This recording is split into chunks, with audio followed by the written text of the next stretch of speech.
आप सभी के समक्ष हिंदी विषय लेकर उपस्थित हूँ। सरस्वती ग्रुप ऑफ कॉलेजेस के इस ऑनलाइन क्लास में आप सभी का हार्दिक स्वागत है। मित्रों, हम लोग हिंदी साहित्य के अंतर्गत एकांकी संग्रह की एक एकांकी परिचय का आज अध्ययन करेंगे। परिचय एकांकी आधुनिक एकांकी मानी जाती है और यह प्रतीकात्मक रूप से अपनी कथा करती है। परिचय एकांकी के लेखक हैं डॉक्टर लक्ष्मी नारायण लाल।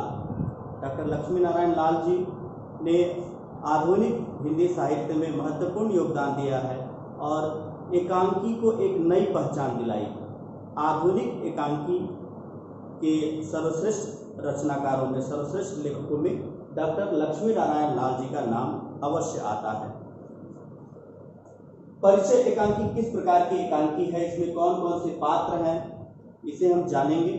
इसका मूल्यांकन करेंगे, समग्र मूल्यांकन करेंगे और ये जानेंगे कि इस एकांकी के घटनाक्रम क्या है, इस एकांकी में वास्तव में होता क्या है। इस एकांकी के महत्व और प्रासंगिकता पर भी हम चर्चा करेंगे और एकांकी की व्याख्यात्मक आलोचना करके हम जानेंगे कि ये एकांकी हम सभी को क्या संदेश देती है। सबसे पहले हम पात्रों का परिचय प्राप्त कर लेते हैं। परिचय एकांकी में पात्र कौन कौन से हैं? परिचय एकांकी में कुल 4 पात्र आप देख सकते हैं: अनिल, जोशी, व्यक्ति और बाबा। अनिल के जो पिता हैं वो हैं बाबा, जोशी के पिता हैं व्यक्ति। यानी कि 2 पीढ़ियां इस एकांकी में दिखाई गई हैं। पुरानी पीढ़ी में व्यक्ति और बाबा हैं, नई पीढ़ी में अनिल और जोशी। इस एकांकी का जब हम मूल्यांकन करते हैं तो सबसे पहले हम एकांकी का जो शीर्षक है उसके बारे में चर्चा करते हैं। एकांकी का यह शीर्षक यानी कि परिचय, जो इसकी हेडिंग है, वह परिचय नाम एकांकीकार ने क्यों दिया है, क्यों इस एकांकी का यह नाम पड़ा, इस पर थोड़ी चर्चा कर लेते हैं। परिचय किस चीज का परिचय? एक सहज प्रश्न मन में आता है। परिचय वास्तव में हम आधुनिक संदर्भों में कह सकते हैं कि आज़ादी के पहले जो मूल्य थे, जो आदर्श थे, आज़ादी मिलने के बाद भारत में जो नया वर्ग आया, जो नया समाज बना, वह समाज क्या उन मूल्यों और आदर्शों के सापेक्ष अपने को रख पाया कि नहीं रख पाया? क्या उस समाज ने, क्या नई पीढ़ी ने उन मूल्यों और आदर्शों के महत्व को समझा कि नहीं समझा? इसका परिचय इस एकांकी में मिलता है। यही कारण है कि इस एकांकी का नाम ही परिचय है।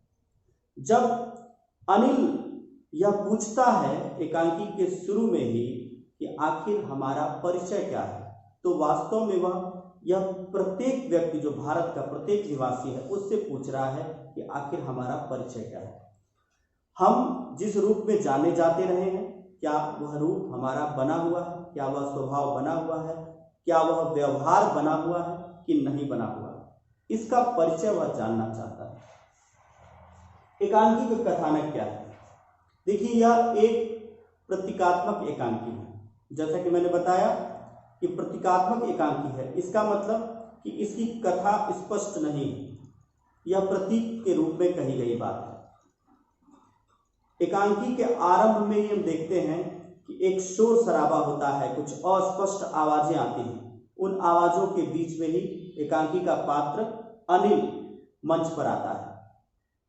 अनिल व्यथित है, घबराया हुआ है, जो उससे लगातार सवाल पूछे जा रहे हैं वह उन प्रश्नों से आहत है। उसका मित्र है जोशी। जोशी भी कुछ इसी तरह का अनुभव करता है। वह समाज की वर्तमान दशा से निराश है।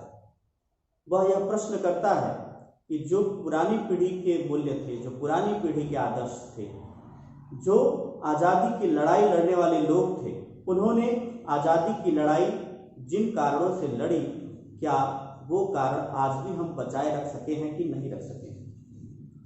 इन्हीं प्रश्नों के बीच पुरानी पीढ़ी के व्यक्ति और बाबा भी क्रमशः एकांकी में दिखाई देते हैं, जो नई पीढ़ी के सामने कुछ सवाल रखते हैं। अनिल और जोशी हताश पीढ़ी के लोग हैं, नई पीढ़ी के लोग हैं। व्यक्ति और बाबा आजादी के पहले की वह पीढ़ी है जो मूल्यों और आदर्शों को लेकर ही जीती चली आई है। लेकिन इस पीढ़ी ने, जो पुरानी पीढ़ी है, उस पीढ़ी ने जब आजादी प्राप्त कर ली, तमाम बलिदान और कुर्बानियां देकर जब आजादी हमें मिल गई, तो जिन कारणों से आजादी की लड़ाई लड़ी जा रही थी, क्या वो कारण दूर हो गए? क्या गरीबी दूर हो गई? क्या लाचारी दूर हो गई? क्या बेरोजगारी दूर हो गई? क्या जो छल छद्म था राजनीतिक वह दूर हो गया? आज के राजनेता किस तरह का व्यवहार कर रहे हैं? क्या अंग्रेज इनसे बुरे थे? बुरे थे तो किन रूप में बुरे थे? आज पूंजीवाद किस रूप में गरीब पर हावी है? किस रूप में गरीब का शोषण हो रहा है? यह सारे प्रश्न खड़े करते हुए इस एकांकी का कथानक समाप्त होता है। हम देश काल और वातावरण देखेंगे इस एकांकी का। यह एकांकी 60 के दशक के समाज को दिखाती है, 60 के दशक के राजनीति को दिखाती है। उस समय तक आजादी के पहले के जो तमाम नेता थे, जो तमाम हमारे आदर्श राजनेता थे, उनमें से अधिकांश का देहावसान होने लगा था। उन आदर्शों को जीने वाले राजनेता, उन आदर्शों को जीने वाला समाज, जो आजादी इस कारण से पाना चाहता था कि सबको समानता मिले, सबको अवसर मिले, किसी के साथ भेदभाव ना हो, छुआछूत ना हो, जो किसी भी प्रकार के वाद में, किसी भी प्रकार की गुटबाजी से बचना चाहता था, जो अत्याचार अनाचार से बचना चाहता था, और इसलिए आजादी की लड़ाई लड़ी गई थी, वह 60 के दशक तक आते आते वो सारे स्वप्न टूटने लगे, वो सारे आदर्श टूटने लगे। तो साठोत्तरी समाज, जो सन 1960 के बाद का जो समाज है, उसका जो परिवेश है, उसकी जो दशा है, उसी का इस एकांकी में हम चित्रण देखते हैं। चरित्र चित्रण हम करेंगे अनिल जोशी, व्यक्ति और बाबा का। अनिल एक बंगाली युवक है, जोशी गुजराती युवक है। जोशी के पिता हैं व्यक्ति और अनिल के पिता हैं बाबा।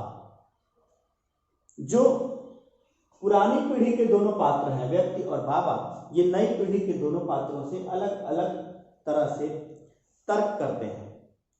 वह उनकी गति जानना चाहते हैं, वह उनकी दिशा जानना चाहते हैं कि यह नई पीढ़ी किधर जा रही है, नई पीढ़ी के स्वप्न क्या है, नई पीढ़ी की दशा क्या है। नई पीढ़ी निराश है।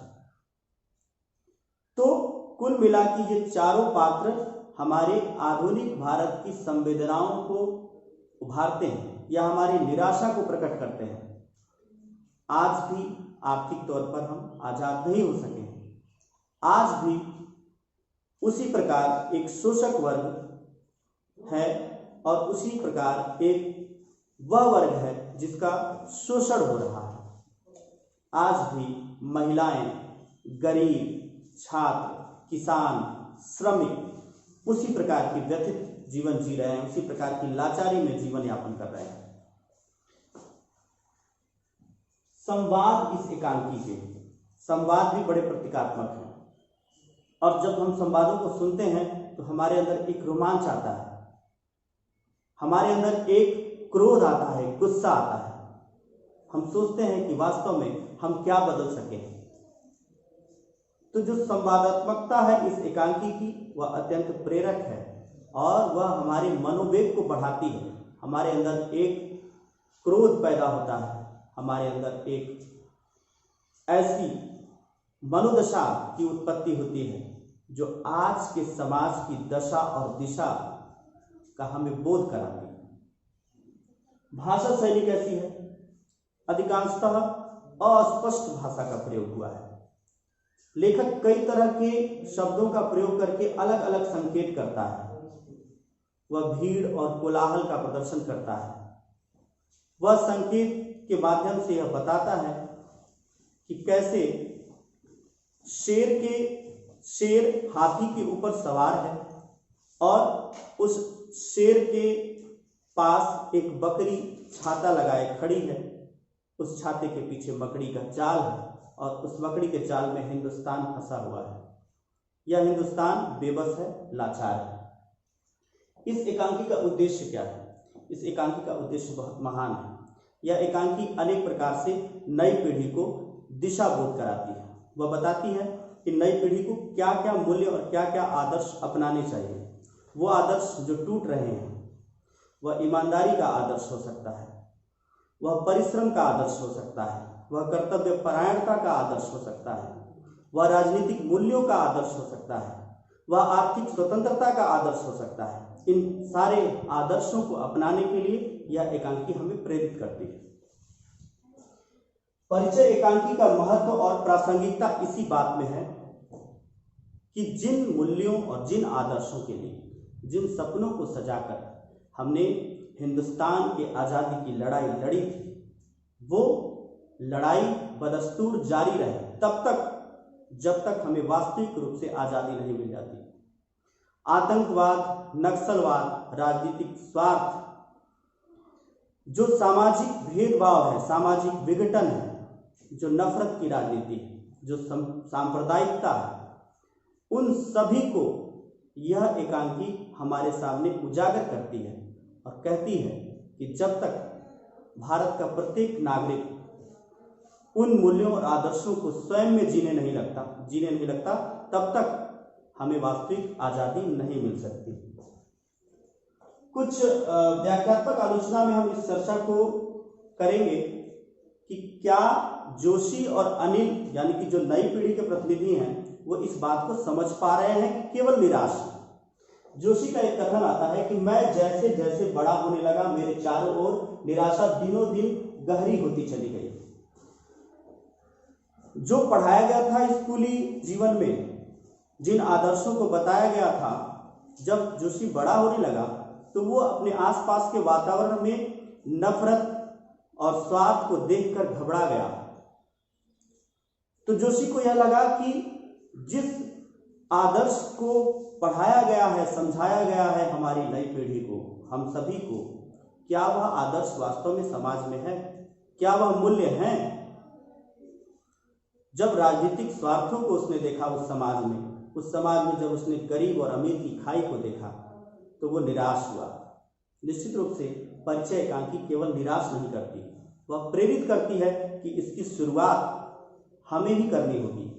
भारत की वास्तविक आज़ादी की जो नींव है उसे तैयार करने की जिम्मेदारी हमारी है। जोशी का एक और कथन है, आज जिंदा रहने के लिए सबसे जरूरी बात है कि इंसान अपने पर गुजरी हुई वे तमाम बातें भूल जाए जिनके लिए वह जिंदा रहना चाहता था। जिंदा रहने के लिए हमें जिन जिन चीज़ों की आवश्यकता है उन चीज़ों में सबसे अधिक मूल्यवान है हमारा स्वभाव। वह स्वभाव जो बचपन से ही इस रूप में विकसित है, जब एक व्यक्ति पैदा होता है तो न तो उसके अंदर पाप की भावना होती है, न उसके अंदर परायपन की भावना होती है, न उसके अंदर कोई भेदभाव होता है, न उसके अंदर किसी के लिए नफरत होती है।